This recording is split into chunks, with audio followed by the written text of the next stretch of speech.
Assalamualaikum warahmatullahi wabarakatuh, sahabat BMC. Jumpa lagi bersama saya Tony Kristanto, masih di Bumi Mojopahit Channel. Nah sobat, saya berterima kasih sekali sampai saat ini panjenengan masih setia menonton di channel ini. Dan juga mudah-mudahan channel ini bisa menjadi sebuah inspirasi bagi Anda, khususnya bagi para pecinta Tosan Aji pemula di dalam belajar babakan Tosan Aji sobat. Nah, di episode kita kali ini saya ada sebuah kotak sobat.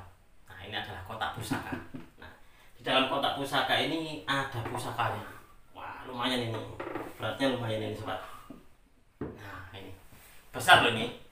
Ini kotaknya besar dan juga ini kotaknya lawasan. Jadi kemarin itu saya mendapatkan kotak ini dari seorang, bisa dikatakan penjual barang-barang bekas. Tak lihat kok kotaknya itu bagus gitu. Akhirnya terus tak beli. Nah, dan juga sobat, ini tadi saya mendapatkan 2 buah pusaka. Akhirnya terus tak buat tempat pusakanya. Sebagai apa ya, nanti kita akan melihat bersama-sama seperti apa sih wujud kedua pusakanya yang ada di kotak ini gitu. Apakah ini keris petir ataukah keris ampa? Coba kita akan melihatnya bersama-sama sobat. Ya, biar saya angkat dulu di sini. Nah, ini. Tuh. Mungkin di sini saja ya. Nah, coba kita akan melihat, kita akan mereview satu persatu sobat.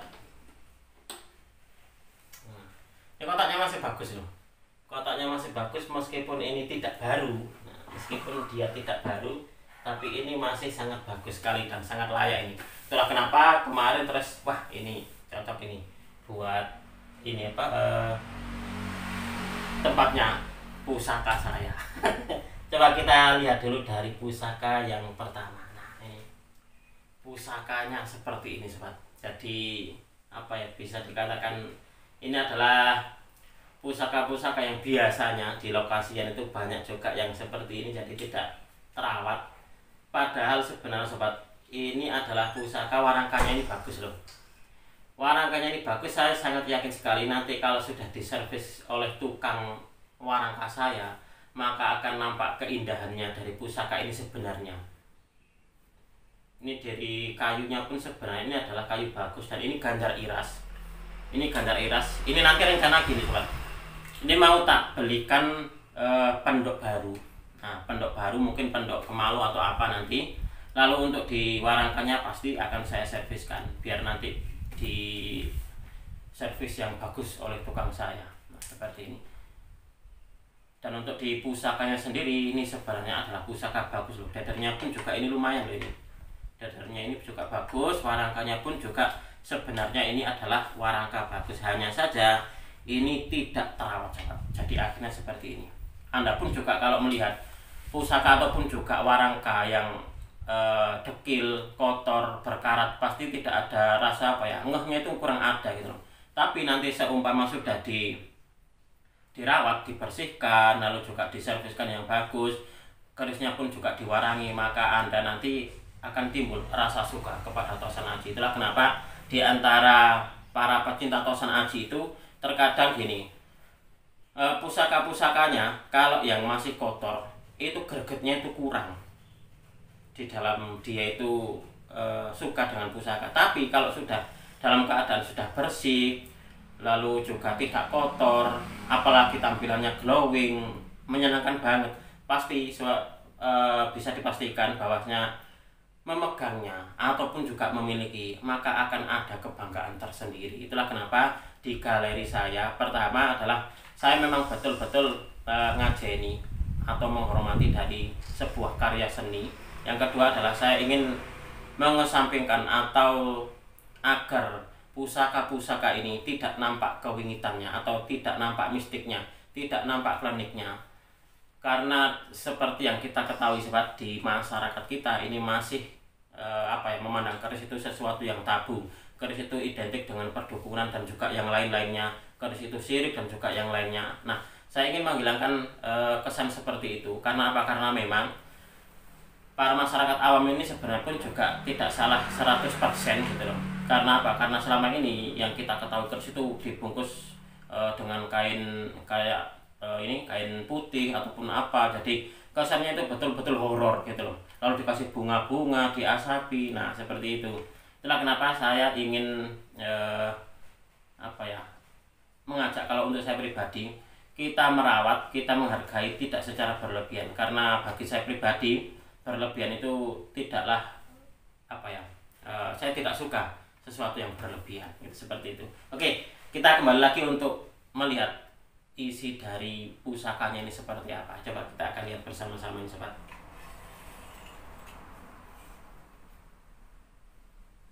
Nah, ini adalah wujud dari pusakanya. Kalau Anda melihat ini sobat, ini pamornya sebenarnya bagus loh. Mungkin nanti akan saya balik untuk kameranya biar Anda juga bisa melihat seperti apa sih wujud dari pusakanya. Kok kata Mas Tony ini pamornya bagus, dan juga untuk di kerisnya ini pun juga sebenarnya adalah keris bagus, meskipun dia ada di dapur sederhana, yaitu dapur brojol. Kalau Anda melihat di sini, untuk di pamornya ini dia bulat-bulat seperti ini sobat. Nah, bulat-bulat seperti ini, banyak bulatannya ini. Kemarin nih pemiliknya bilang ini pamornya adalah pamor melati. Nah, pamor melati ini sobat, mungkin bisa masuk di melati sinebar untuk yang ini sobat.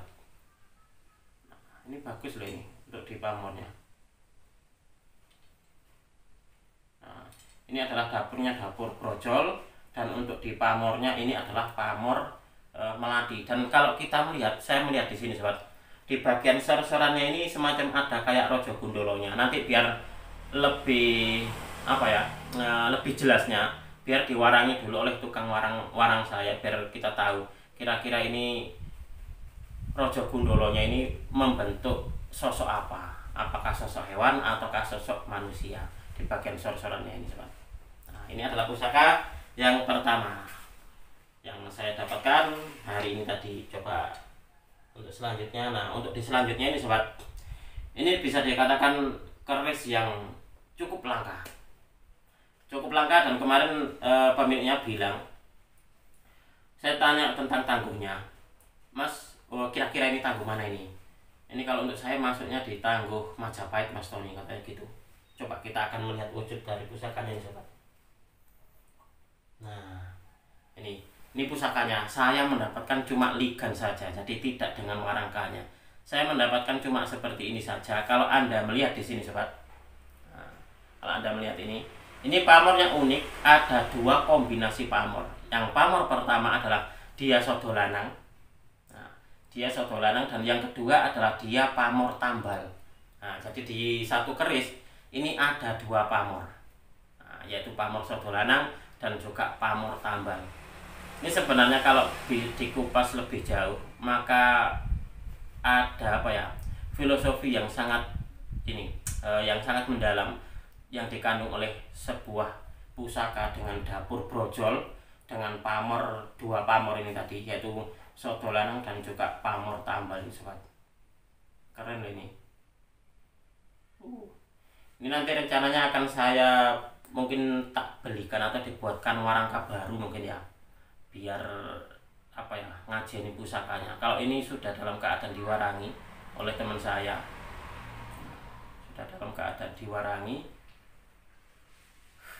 pusakanya sungguh sangat luar biasa sekali ini sobat.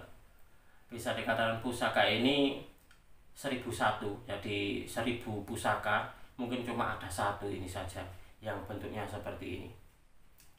Oke, akan saya balik untuk kameranya biar Anda juga bisa melihat lebih detail tentang kedua buah pusakanya. Kok kata Mas Tony tadi pusakanya itu istimewa. Nah, coba saya akan tunjukkan kepada Anda lebih detailnya seperti apa dari wujud kedua pusakanya. Oke sobat BMC, kita mulai dulu dari yang pertama tadi. Nah, yang saya katakan bahwa sebenarnya pusaka ini, warangkanya ini pun juga tidak kalah bagus sobat, karena warangkanya ini pun juga gandar iras, dan saya sangat yakin sekali ini kayunya juga kayu bagus ini. Nah, seperti ini. Coba kita akan melihat lebih detail tentang wujud dari pusakanya sobat. Nah, ini adalah wujud dari pusakanya. Kalau untuk yang ini seperti kayak apa ya, siluet. Kalau ini di sini seperti kayak kerbau. Jadi di sini adalah dia apa ya, ekornya, dan di sini dia kepalanya. Nah, seperti kayak apa ya, kerbau yang sedang mengamuk seperti itu sobat. Jadi kepalanya dia ada di bawah. Nah, kalau ada yang punya ini gambaran lain, silakan Anda Tulis di kolom komentar apakah ini, oh ini Mas Tony seperti kayak ayam, ini kepalanya dan ini ekornya, ya silakan.